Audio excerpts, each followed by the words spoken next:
মাত্র ১২ বছর বয়সে আমি এমন একটি কঠিন পরিস্থিতিতে পড়েছিলাম যেখানে থেকে বের হওয়া আমার জন্য কঠিন হয়ে গিয়েছিল। প্রতিটি রাতে অচেনা মানুষ আসত, যেন তারা নতুন কোনো দুঃস্বপ্ন নিয়ে আসত।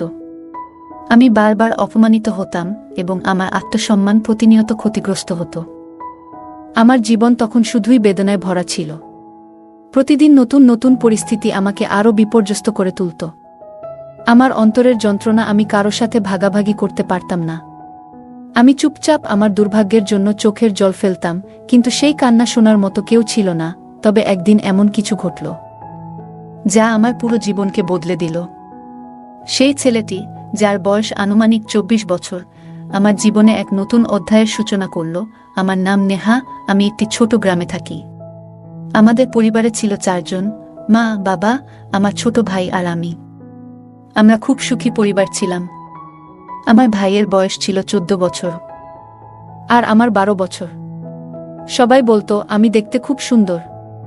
আমার গায়ের রং ছিল দুধের মতো সাদা। মা বাবা আমাদের ২ ভাই বোনকে খুব ভালোবাসতেন।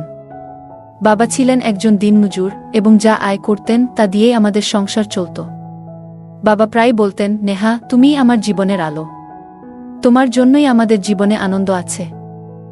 আমাদের জীবনে সবকিছু ঠিকঠাকই চলছিল, কিন্তু হঠাৎ একদিন আমাদের সুখের উপর কালো মেঘ নেমে এলো।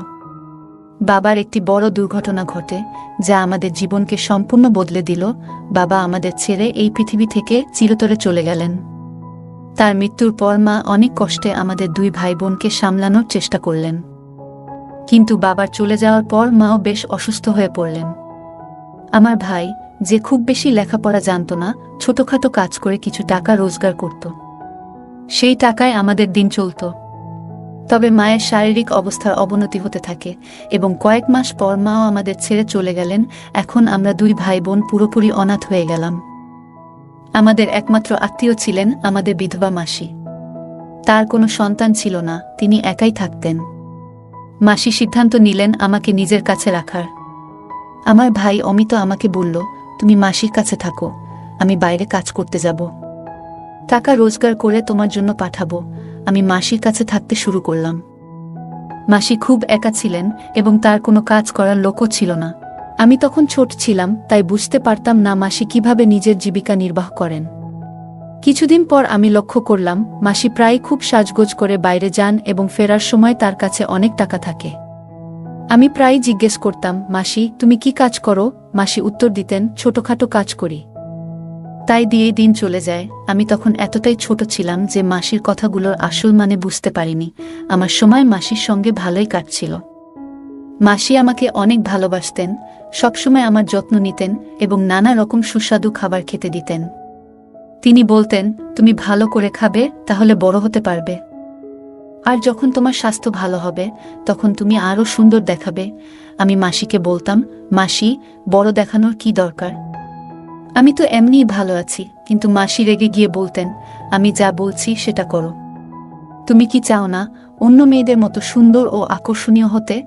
আমার মাসির ভালোবাসা এবং যত্ন আমাকে সবসময় আশ্চর্য করত। তিনি আমাকে নানা রকম পুষ্টিকর খাবার খাওয়াতেন এবং আমার প্রতিদিনের দেখভাল করতেন। মাত্র ১২ বছর বয়সে আমার শরীরের গঠন অনেকটা বড়দের মতো হয়ে গিয়েছিল। দেখতে আমি যেন ১৮ বছরের একটি মেয়ের মতো হয়ে গিয়েছিলাম। আমার সৌন্দর্য ক্রমেই বাড়ছিল, আর সেই কারণে আশপাশের মানুষের নজর পড়ত আমার দিকে। তবে একটা বিষয় আমার কাছে অস্বাভাবিক লাগছিল। মাসির আচরণ এমন ছিল যেন তিনি আমাকে বড়দের মতো দেখানোর জন্য আলাদা পরিকল্পনা করছেন। দিনে দিনে তার অদ্ভুত আচরণ আরও স্পষ্ট হতে লাগল। একদিন হঠাৎ আমি মাসিকে ফোনে কথা বলতে শুনলাম। তার কথাগুলো শুনে আমি ভয়ে কেঁপে উঠলাম। তিনি ফোনে বলছিলেন, সব টাকা একবারেই দিতে হবে, কম নয়, পুরো ২ লাখ। মেয়ে পুরোপুরি প্রস্তুত, তাড়াতাড়ি টাকা নিয়ে এসো, তারপর যা করার করো। এই কথাগুলো শোনার পর আমার মনের মধ্যে সব পরিষ্কার হয়ে গেল।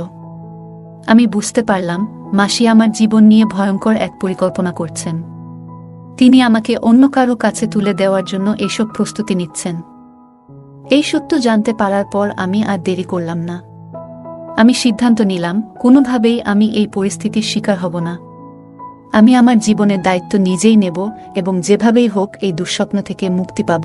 এখন আমি জানতাম এই জায়গা থেকে বের হওয়া আমার জন্য খুবই জরুরি। যেই মুহূর্তে মাসি তার কাজে ব্যস্ত হয়ে গেলেন, আমি চুপচাপ বাড়ি থেকে পালিয়ে গেলাম। আমি দ্রুত স্টেশনে পৌঁছালাম এবং যে প্রথম ট্রেনটি এলো সেটিতে উঠে পড়লাম। আমি জানতাম না এই ট্রেন কোথায় যাচ্ছে বা আমাকে কোথায় নামতে হবে। ট্রেনে কিছুক্ষণ বসে থাকার পর আমার চোখ লেগে গেল। যখন ঘুম ভাঙল তখন দেখলাম ট্রেন থেমে গেছে। আমি ট্রেন থেকে নেমে এলাম, কিন্তু তখন তীব্র ক্ষুধা লাগছিল। আমি কিছু মানুষের কাছে সাহায্য চাইলাম এবং তারা আমাকে কিছু টাকা দিল। সেই টাকা দিয়ে আমি রুটি কিনে খেয়ে নিলাম। পরবর্তী 2-3 দিন আমি এদিক ওদিক ঘুরে বেড়ালাম। আমি একেবারেই বুঝতে পারছিলাম না কোথায় যাব বা কি করব। রাত হলে আমি স্টেশনেই ঘুমিয়ে পড়তাম। একদিন রাতে যখন আমি স্টেশনে শুয়েছিলাম, তখন একজন যুবক আমার কাছে এসে দাঁড়ালো। সে আমার সাথে কথা বলতে শুরু করল এবং জানতে চাইল আমি কেন এখানে আছি। আমি তাকে সবকিছু খুলে বললাম, কিভাবে আমি এত ছোট বয়সে এত কষ্ট পেয়েছি, কিভাবে মাসি আমাকে প্রতারণা করছিলেন এবং কেন আমি তার বাড়ি ছেড়ে পালিয়ে এসেছি। সব কথা বলার পর আমি তাকে বললাম, ভাইয়া, আমার কিছুই বুঝতে পারছি না। এখন আমি কোথায় যাব, কি করব? যুবকটি আমাকে শান্ত করে বলল, তুমি চিন্তা করো না, আমি তোমার নিজের মানুষের মতো। তুমি আমার সঙ্গেই চলো, আমি তোমাকে আমার বাড়িতে নিয়ে যাব। তুমি আমার বাড়িতে নিরাপদে থাকতে পারবে। তার কথা শুনে আমার মনে একরকম স্বস্তি এলো। মনে হচ্ছিল অবশেষে আমার সমস্যার সমাধান মিলেছে। কিন্তু তারপর আমার মনে সন্দেহ জাগল। যাকে আমি আমার মসিহা ভেবেছিলাম, সে কি সত্যিই আমার জন্য ভালো কিছু করবে, নাকি এটা নতুন কোনো ফাঁদ যে ভয়াবহ জায়গা থেকে আমি পালিয়ে এসেছিলাম। এখন মনে হচ্ছিল আমি আবার সেই অন্ধকারে ফিরে যাচ্ছি। আমি ভেবেছিলাম যে ওই আঙ্কেল আমার জন্য ত্রাণকর্তা হয়ে এসেছেন, কিন্তু বাস্তবতা ছিল ভিন্ন। তার আসল উদ্দেশ্য আমি তখনও বুঝতে পারিনি। আঙ্কেল আমাকে তার বাড়িতে নিয়ে গেলেন। বাড়িতে পৌঁছানোর পর আমি প্রথমেই হাত মুখ ধুয়ে নিলাম। আঙ্কেল আমাকে একটি সুন্দর পোশাক দিলেন এবং বললেন, এটা পরে নাও। তারপর তিনি বললেন তিনি বাজার থেকে খাবার নিয়ে আসছেন। আমি তখন পোশাক পরে তৈরি হচ্ছিলাম। নতুন পোশাকে নিজেকে আয়নায় দেখে খুব সুন্দর লাগছিল। কিছুক্ষণ পর আঙ্কেল ফিরে এলেন। তার হাতে ছিল প্রচুর খাবার। আমি তখন বেশ ক্ষুধার্ত ছিলাম, তাই ভালো করে পেট ভরে খেলাম এবং আরামে ঘুমিয়ে পড়লাম। পরদিন সকালে যখন ঘুম ভাঙল, চারপাশে এক অদ্ভুত নীরবতা দেখলাম। ঘড়ি দেখলাম, তখন সকাল 10টা, কিন্তু আঙ্কেলের কোনো খোঁজ নেই। আমি ভয় পেয়ে গেলাম। ভেবে দেখলাম তিনি আমাকে একা ফেলে কোথায় গেলেন। ঠিক তখনই দরজার দিকে নজর পড়ল। দেখলাম আঙ্কেল আর তার সঙ্গে এক মহিলা আসছেন। তারা ঘরে ঢুকলেন। আঙ্কেল বললেন, এটা মিনাতাই। উনার কোনো সন্তান নেই আর উনি চান তোমাকে নিজের মেয়ে হিসেবে দত্তক নিতে। এটা শুনে আমার মনের মধ্যে মিশ্র অনুভূতি জন্ম নিল। আমি বুঝতে পারছিলাম না এই প্রস্তাব কি সত্যিই আমার জন্য ভালো, নাকি এর পেছনে লুকিয়ে আছে অন্য কোনো উদ্দেশ্য। মিনাতাই আমাকে দত্তক নিতে চান শুনে আমি কিছুটা হতভম্ব হয়ে গেলাম। আমি সেই মহিলার দিকে তাকিয়ে রইলাম। তিনি দেখতে কিছুটা অদ্ভুত ছিলেন, খুব মোটা, আর মুখে পানের রং লেগেছিল। কেন জানি না, কিন্তু তাকে দেখে আমার মনে এক ধরনের ভয় কাজ করছিল। এরকম অনুভূতি আগে কখনো হয়নি। আমি আঙ্কেলকে বললাম, আঙ্কেল, আপনি কি আমাকে আপনার কাছে রাখতে পারবেন না? আঙ্কেল বললেন, না, আমি তোমাকে আমার কাছে রাখতে পারবো না। আমার স্ত্রী আর সন্তান আছে। যদি তুমি আমার সঙ্গে থাকো, তাহলে আমার স্ত্রী আমাকে নিয়ে ঝগড়া করবে। আমি আমার স্ত্রীকে খুব ভালোবাসি। তারপর তিনি আমাকে আশ্বস্ত করে বললেন, তুমি একদম চিন্তা করো না, মিনাতাই তোমাকে নিজের মেয়ের মতো রাখবেন। তুমি তার সঙ্গে খুব ভালো থাকবে। আমি তবুও চিন্তিত ছিলাম। মিনাতাইয়ের চোখে এমন কিছু ছিল যা আমার অস্বস্তি বাড়িয়ে তুলছিল। যদিও আঙ্কেল আমাকে নিশ্চিত করলেন যে আমি সুখে থাকব, আমার মনে হচ্ছিল এই সিদ্ধান্ত হয়তো আমার জন্য সঠিক নাও হতে পারে। আমি চুপচাপ দাঁড়িয়ে রইলাম। তখন সেই মহিলা বলল, হ্যাঁ মা, আমি তোমাকে নিজের মেয়ে করে রাখব। তুমি একবার আমার সঙ্গে চলো, দেখবে সব ঠিক হয়ে যাবে। আমি মাথা নেড়ে সম্মতি জানালাম, কারণ আমার সামনে আর কোনো পথ খোলা ছিল না। আমি কোথায় যেতাম বা কার কাছে যেতাম? একেবারে অসহায় অবস্থায় ছিলাম। আমার তখন প্রচণ্ড পিপাসা পেয়েছিল। তাই আমি আঙ্কেলকে বললাম, আঙ্কেল একটু পানি দিতে পারবেন? আঙ্কেল বললেন, কিচেন ওইদিকে, গিয়ে নিয়ে নাও। আমি কিচেনে গিয়ে পানি খেলাম। যখন পানি খেয়ে কিচেন থেকে বের হচ্ছিলাম, তখন হঠাৎ আঙ্কেল আর সেই মহিলার কথোপকথনের শব্দ আমার কানে এলো। সেই মহিলা বলছিলেন, এইবার যে মেয়ে নিয়ে এসেছ তার সৌন্দর্যের যতই প্রশংসা করি কম হবে। সেই মহিলা বলতে লাগলেন, এইবার তুমি সত্যিই আমার মন জয় করেছ। আমার কাছে হাজারো মেয়ে আছে, কিন্তু এই মেয়েটির সৌন্দর্যের তুলনা হয় না। আমি এই মেয়ের জন্য তোমাকে পুরো 3 লাখ টাকা দেব। এরপর সেই মহিলা চেক বই বের করে চেক সাইন করে আঙ্কেলের হাতে তুলে দিলেন। আঙ্কেলের চোখে মুখে খুশি স্পষ্ট দেখা যাচ্ছিল। আমি তখন পুরো ব্যাপারটা বুঝতে পারলাম। আমি উপলব্ধি করলাম যে ভয়াবহ জায়গা থেকে আমি পালিয়ে এসেছিলাম, আবার সেখানেই ফিরতে চলেছি। তাদের কথা শুনে আমি সিদ্ধান্ত নিলাম যে আমাকে যে কোনোভাবে এখান থেকে পালাতে হবে। কিন্তু হঠাৎ সেই মহিলার লোকজন আমাকে ধরে ফেলল। জোর করে আমাকে গাড়িতে বসিয়ে দিল। সেই নারী তার সঙ্গে থাকা লোকজন নিয়ে গাড়িতে উঠে বসলেন। আমি এতটাই ভয়ে কেঁদে ফেললাম এবং চিৎকার শুরু করলাম। তখন সেই নারী আমার দিকে তাকিয়ে কঠোর স্বরে বললেন, তোমার মুখ থেকে আর একটি শব্দ বের হলে তোমার কি হবে তুমি জানো না। আমার লোকজন তোমার সাথে যা করার করে ফেলবে, আর কেউ কোনো খবরও পাবে না। চুপচাপ বসে থাকো। তার এমন হুমকির পর আমি এতটাই আতঙ্কিত হয়ে পড়েছিলাম যে আর কিছু বলার সাহস পাইনি। ভয়ে আমি নিঃশব্দে বসে থাকলাম। এরপর সেই নারী আমাকে একটি অন্ধকার এবং নোংরা জায়গায় নিয়ে গেলেন। সেখানে পৌঁছে আমি দেখতে পেলাম কিছু মেয়ে অদ্ভুত পোশাক পরে দরজার বাইরে দাঁড়িয়ে আছে। তাদের চেহারায় অস্বস্তি আর আতঙ্ক স্পষ্ট ছিল। দেখে মনে হচ্ছিল তারা এই জায়গায় থাকতে একেবারেই স্বাচ্ছন্দ্যবোধ করছে না। আমরা রাস্তা দিয়ে যাচ্ছিলাম, তখন হঠাৎ গাড়ি থামল। গাড়ি থেকে মহিলা বের হয়ে আমার দিকে তাকিয়ে কিছু বলতে শুরু করলেন। তার চোখে এক অদ্ভুত দৃষ্টি ছিল যা আমাকে হতবাক করেছিল। কিছুক্ষণ পর সেই মহিলা আমাকে বললেন তার গাড়ি থেকে নামতে। আমি প্রথমে কিছু বুঝতে পারিনি এবং তাতে রাজি হইনি। তখন তার সাথে থাকা কয়েকজন আমাকে জোরপূর্বক গাড়ি থেকে নামিয়ে নিল। আমি চিৎকার করে বললাম, আমাকে ছেড়ে দিন, আমি কোথাও যেতে চাই না। কিন্তু তারা আমাকে শোনেনি। মহিলাটি আমাকে একটি ঘরে নিয়ে গেলেন। ঘরের দরজা খুলে তিনি একটি মেয়ে, যার নাম বৈশালী, তাকে ডাকলেন। মহিলাটি বৈশালীর দিকে তাকিয়ে বললেন, এখন থেকে এই মেয়েটির সমস্ত দায়িত্ব তোমার। তার খাবার দাবার যত্ন সবকিছু তুমি দেখবে। এ কথা বলেই মহিলা ঘর থেকে বেরিয়ে গেলেন। আমি ভেতরে বসে কান্নায় ভেঙে পড়লাম। তখন বৈশালী আমার কাছে এসে বলল, কাঁদলে কোনো লাভ নেই। যারা এখানে আসে তারা এখান থেকেই আর যেতে পারে না। এখান থেকে মুক্তির কোনো উপায় নেই। আমি ক্ষোভে চিৎকার করে বললাম, এটা অন্যায়। কারো স্বাধীনতা এভাবে কেড়ে নেওয়া যায় না। বৈশালী শান্ত স্বরে বলল, রাগ করলে নিজের ক্ষতি ছাড়া আর কিছুই হবে না। যদি তুমি পালানোর চেষ্টা করো তবে তোমার জন্য পরিণাম ভালো হবে না। যদি বাঁচতে চাও তবে যা বলা হবে তাই করতে হবে। তারপর বৈশালী আমাকে জিজ্ঞাসা করল, তোমার নাম কি? আমি ধীরে ধীরে বললাম, আমার নাম নেহা। বৈশালী মুচকি হেসে বলল, তুমি সত্যিই খুব সুন্দর। আর এটাই তোমার?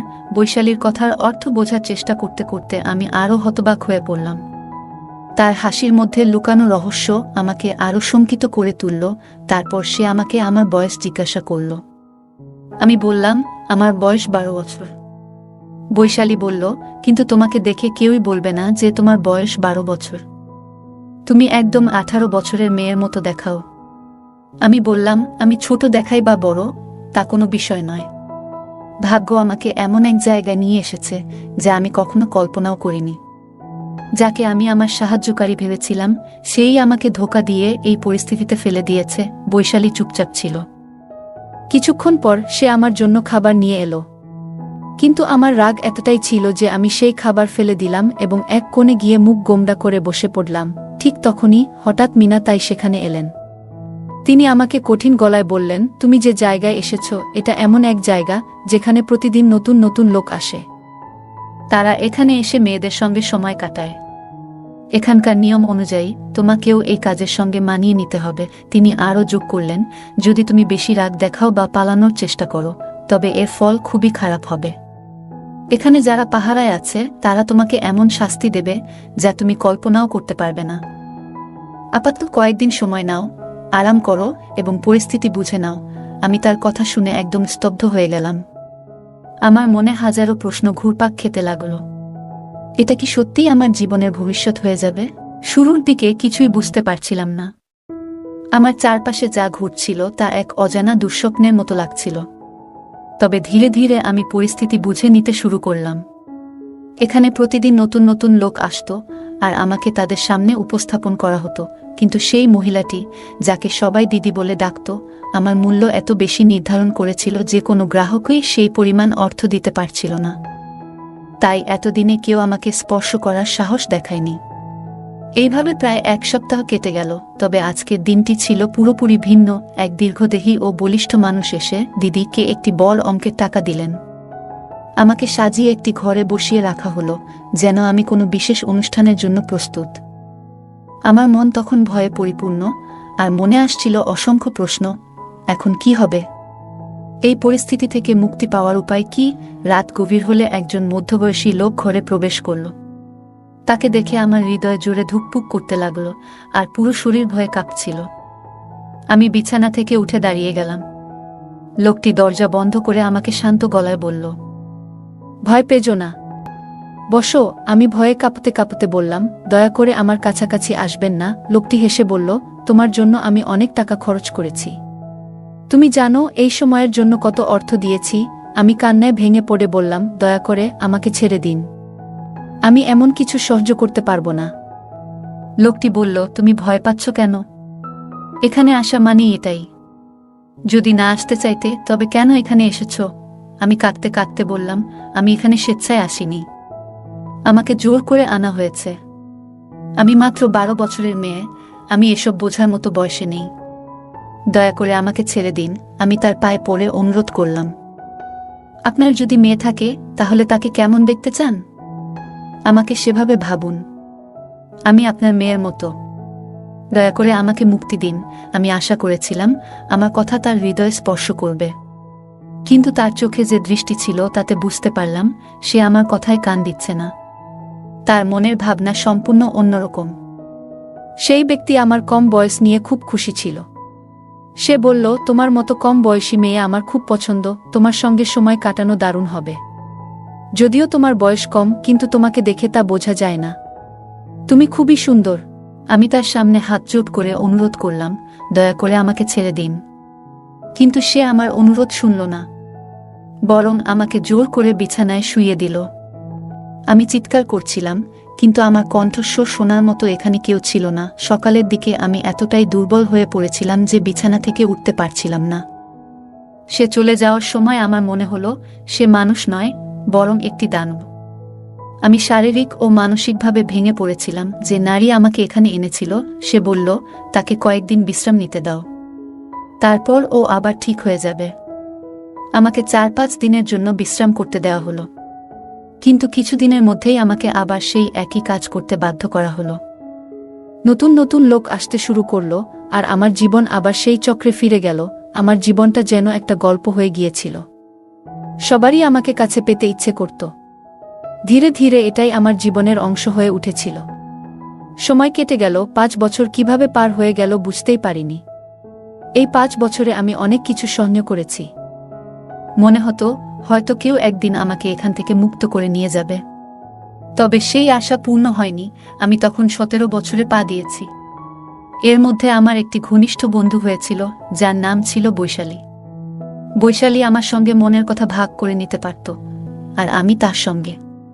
একদিন বৈশালী আমার কাছে এক জোড়া নূপুর নিয়ে এসে বলল, চল আমরা নাচি। আমি বললাম, আমার তো নাচতে পারি না। বৈশালী হাসি দিয়ে বলল, তোমাকে শুধু আমাকে দেখে দেখতে হবে, আমি যেমন করব তুমিও তেমন করো।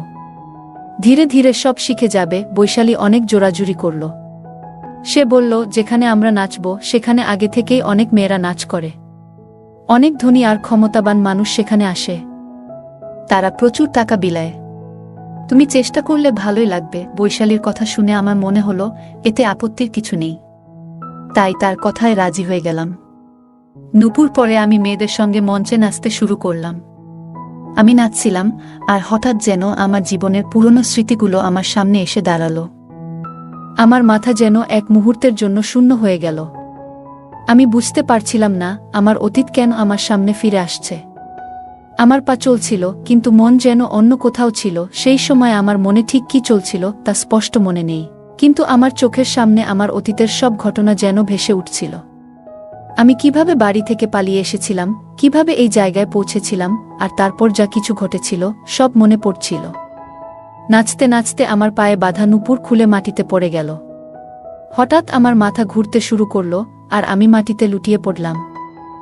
সারা ঘর নিস্তব্ধ হয়ে গেল। ঠিক সেই সময় একজন ছেলে এসে আমার দিকে হাত বাড়িয়ে দিল। সে আমাকে তুলতে সাহায্য করল এবং জিজ্ঞেস করল, তুমি ঠিক আছো তো? আমি হালকা মাথা নেড়ে বললাম, হ্যাঁ, আমি ঠিক আছি। এর মধ্যেই বৈশালী এসে আমার হাত ধরে আমাকে সেখান থেকে সরিয়ে নিয়ে যেতে লাগল। যাওয়ার সময় পেছন ফিরে দেখি সেই ছেলে শুধু তাকিয়েছিল। তার হাসি যেন আমাকে ভেতরে ভেতরে অদ্ভুত এক বার্তা দিচ্ছিল। আমি বুঝে গেলাম এই ছেলেও আমাকে নিয়ে রাত কাটানোর পরিকল্পনা করেছে। এখানে প্রতিদিন যা ঘটে এও তার বাইরে নয়। সেই রাতে ছেলেটি আমাকে এক রাতের জন্য কিনে নিয়েছিল। আমি জানতাম আমার সৌন্দর্য এমন যে একবার কেউ আমাকে দেখলে সে মুগ্ধ হয়ে পড়ে। তার জন্য আমি তার কাছে 1,00,000 টাকা মূল্যের ছিলাম। যখন সে ঘরে এলো, আমি সোজাসুজি বললাম, দ্রুত কাজ শেষ করো আর চলে যাও। সে অবাক হয়ে জিজ্ঞেস করল, তুমি কি বলছো? এমন কেন বলছো? আমি বললাম, আমি ঠিকই বলছি। তুমি তো আমাকে টাকা দিয়ে কিনেছ, কিন্তু তুমি আমার কথা শুনতে টাকা দাওনি, তাই কাজ সেরে চলে যাও। সে হাসতে হাসতে বলল, তুমি রাগ করেছ নাকি? তুমি কি সবার সঙ্গেই এমন করো, নাকি শুধু আমার সঙ্গেই? আমি বিরক্ত হয়ে বললাম, আমি তোমার অপ্রয়োজনীয় কথা শুনতে চাই না। তোমার কাজ করো আর চলে যাও। এরপর সে আবার বলল, তুমি কি মনে করছো আমি কেন তোমার কাছে এসেছি? আমি বললাম, যার জন্য তুমি টাকা দিয়েছ সেই কাজ করার জন্য। সে হাসি দিয়ে বলল, আমি তো শুধু। সে এসে বলল, তোমার সঙ্গে একটু কথা বলতে এসেছি, আর কিছু নয়। তোমার চোখে অনেক বেদনা দেখেছি। তোমাকে দেখে আমার মনে হলো তোমাকে আরো ভালোভাবে জানা উচিত। এটা বলেই সে হেসে উঠল। আমি বললাম, তাহলে এখানে কেউ কি হৃদয়ের কথা শোনে? সে বলল, কেন নয়। তারপর সে আমাকে জিজ্ঞেস করল, বলো তো, তুমি কি ইচ্ছা করে এখানে এসেছো, নাকি কোনো বাধ্যবাধকতার কারণে? আমি শান্ত স্বরে বললাম, আমার ইচ্ছায় নয়, আমার ভাগ্য আমাকে এখানে টেনে এনেছে। এরপর আমি আমার জীবনের পুরো গল্প তাকে জানালাম। আমরা কথা বলতে বলতে রাত কেটে গেল। ভোর হলে সে বলল, আবার আসব, এবং চলে গেল। তার চলে যাওয়ার সময় আমি শুধু মুচকি হাসলাম। এই ঘটনাটি 1 সপ্তাহ আগের। একদিন আমি আমার ঘরে বসেছিলাম, তখন সে আবার এলো। দরজা বন্ধ করে সে আমাকে দেখল। আমি বললাম, তাহলে সেদিন কিছু ইচ্ছে ছিল না, আর আজ পুরো প্রস্তুতি নিয়ে এসেছ? সে হেসে বলল, আজ আমি শুধু তোমার সঙ্গে কিছু সময় কাটাতে চাই। আমি কি তোমার কোলে মাথা রেখে একটু শুতে পারি? আমি বললাম, অবশ্যই পারো। এতে অনুমতির কি প্রয়োজন? তুমি তো এর জন্য মূল্য দিয়েছ। সে আমার কথার মাঝখানে হাত তুলে বলল, থাক, আর বলো না। তোমার শুধু মূল্যটাই চোখে পড়ে। আমার চোখে তাকিয়ে দেখো, আমি কি শুধুই একজন ক্রেতা? সে আমাকে বলল, তোমার কাছে আমি আসি কারণ আমি সত্যিই তোমাকে ভালোবাসি। আমি তোমার জন্য কিছু অনুভব করি, যা আমি আর কাউকে কখনো অনুভব করিনি। আমি নীরব হয়ে গেলাম। তারপর সে সরাসরি বলল, আমি তোমাকে বিয়ে করতে চাই। তুমি কি আমার সঙ্গে থাকতে রাজি? তার প্রস্তাব শুনে আমি কিছুটা অবাক হলেও মনে মনে খুশি হলাম। কোথাও যেন তার জন্য আমার মনের ভেতর একটি জায়গা তৈরি হয়ে গিয়েছিল। তাই আমি সম্মতি জানালাম। সে বলল, তুমি যদি আমার পাশে থাকো, তবে আমি তোমাকে এখান থেকে মুক্ত করতে চাই। আমি বললাম, এখান থেকে মুক্তি পাওয়া সহজ নয়। তুমি তো দেখছো এখানে কত বড় বড় দেহরক্ষী রয়েছে। তারা আমাকে মারতে পিছপা হবে না। সে আত্মবিশ্বাসের সঙ্গে বলল, তুমি চিন্তা করো না, আমি তোমাকে যে কোনো মূল্যে এখান থেকে বের করব। এরপর সে চলে গেল। 1 সপ্তাহ কেটে গেল, কিন্তু তার কোনো খবর পেলাম না। আমি চিন্তিত হয়ে পড়লাম। একদিন আমি ঘরে বসেছিলাম, তখন বাইরে হঠাৎ হইচই শোনা গেল। আমি বাইরে গিয়ে দেখি পুলিশ সব দিক থেকে জায়গাটা ঘিরে রেখেছে। আমি ঘাবড়ে গেলাম। ঠিক তখনই পুলিশের সঙ্গে সেই ছেলেটিকে দেখলাম। সে আমার দিকে এগিয়ে এসে বলল, আমি পুলিশকে নিয়ে এসেছি। আমি বিস্মিত হয়ে জিজ্ঞেস করলাম, তুমি এটা কেন করলে? সে শান্ত গলায় বলল, তুমি ভয় পেও না, আমি সব ঠিক করে ফেলব। এরপর কিছুক্ষণের মধ্যে পুলিশ প্রধান মিনা এবং তার লোকদের আটক করল। পুলিশ এসে মিনা এবং তার সহযোগীদের গ্রেফতার করল। তাদের থানায় নিয়ে যাওয়া হয় এবং জিজ্ঞাসাবাদের সময় তারা নিজেদের সব অপরাধ স্বীকার করল। এখানে অনেক মেয়ে ছিল যারা বাধ্য হয়ে এই কাজ করছিল। ঈশান আমাকে আগে থেকেই বলেছিল, তুমি পুলিশকে সবকিছু সত্যি বলবে। আমি মাথা নেড়ে সম্মতি জানালাম। এরপর সে আমার হাত ধরে পুলিশ অফিসারের কাছে নিয়ে গেল। ঈশান বলল, এই মেয়েটিকে আমি এখান থেকে মুক্ত করতে চাই এবং নিজের জীবনের অংশ করতে চাই। পুলিশ অফিসার জিজ্ঞাসা করল, তুমি কি নিশ্চিত যে তুমি এই মেয়েটিকে এখান থেকে বের করে অন্য কোথাও নিয়ে গিয়ে কিছু খারাপ কাজে জড়াবে না? তুমি কি এর সঙ্গে বিয়ে করতে চাও? ঈশান স্পষ্টভাবে বলল, হ্যাঁ, আমি এটাই চাই। আমি এই মেয়েটিকে ভালোবাসি এবং এর সঙ্গেই আমি বিয়ে করব। পুলিশ এরপর আমার দিকে তাকিয়ে জিজ্ঞাসা করল, তোমার মতো কি? আমি তাদের আমার পুরো গল্প জানালাম এবং বললাম, আমি ওর সঙ্গে বিয়ে করতে প্রস্তুত। পুলিশ অফিসার বললেন, এটি খুবই ভালো ব্যাপার। এখানে অনেক মেয়ে আছে যারা নিজের ইচ্ছায় নয়, বাধ্য হয়ে এই কাজ করছে। আমরা তাদের সবার সঙ্গে কথা বলবো এবং তাদের স্বাধীনতা ফিরিয়ে দেব। যারা এখান থেকে চলে যেতে চায় তারা যেতে পারবে, যারা থাকতে চায় তারা এখানেই থাকতে পারবে। এরপর ঈশান আমার হাত ধরে বলল, চলো এখান থেকে বেরিয়ে যাই। সেই দিনটির পর আমি পুরোপুরি এই অভিশপ্ত জায়গা থেকে মুক্তি পেলাম। আমি এখন সম্পূর্ণ স্বাধীন, আর আমার নতুন জীবনের শুরু হলো।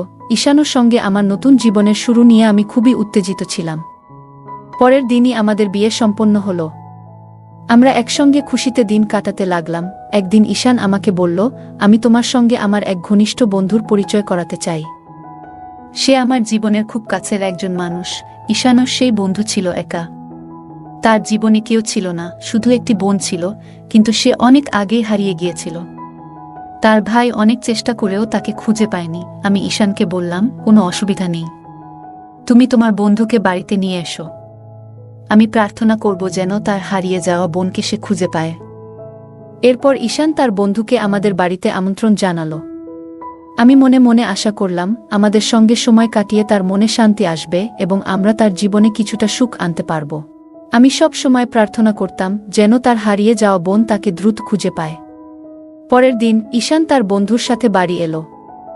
আমি যখন তার বন্ধুকে দেখলাম তখন আমার চোখ বিস্ময়ে বড় হয়ে গেল এবং চোখ থেকে জল গড়িয়ে পড়ল। আমি হতবাক হয়ে গেলাম, কারণ সেই ব্যক্তি আর কেউ নয়, আমার নিজের ভাই। সে শহরে কাজের জন্য গিয়েছিল এবং আমাকে দেখে সে আমাকে জড়িয়ে ধরল। আমরা দুই ভাই বোন একে অপরকে জড়িয়ে ধরে কান্নায় ভেঙে পড়লাম। সে বলল, আমি তোমাকে সর্বত্র খুঁজেছি, মাসিকে কতবার জিজ্ঞাসা করেছি, কিন্তু সে কিছুই বলেনি। শুধু বলো তুমি কোথায় যেন হারিয়ে গেছ। আমি তখন তাকে আমার পুরো পরিস্থিতি বললাম। আমার ভাই নিজেকে দোষ দিতে শুরু করল এবং বলল, আমাকে তোমাকে ছেড়ে যেতেই উচিত ছিল না। কিন্তু আমি তাকে বোঝালাম, ভাই, যা হয়ে গেছে তা ভুলে যাও। এখন ঈশান আমার জীবন, আর আমি তার সাথে খুব সুখে আছি। আমার ভাই আমার মাথায় হাত বুলিয়ে দিল এবং তারপর ঈশানকেও জড়িয়ে ধরল। আমাদের বিয়ের 1 বছর পেরিয়েছিল এবং একদিন আমাদের একটি ছেলে হলো। আমি তার নাম রাখলাম পার্থ। এখন আমি আমার ছেলে এবং স্বামীর সাথে খুব সুখে আছি। এরপর আমি আমার ভাইয়ের বিয়ে করিয়ে দিলাম আমার সেই বান্ধবী বৈশালীর সাথে।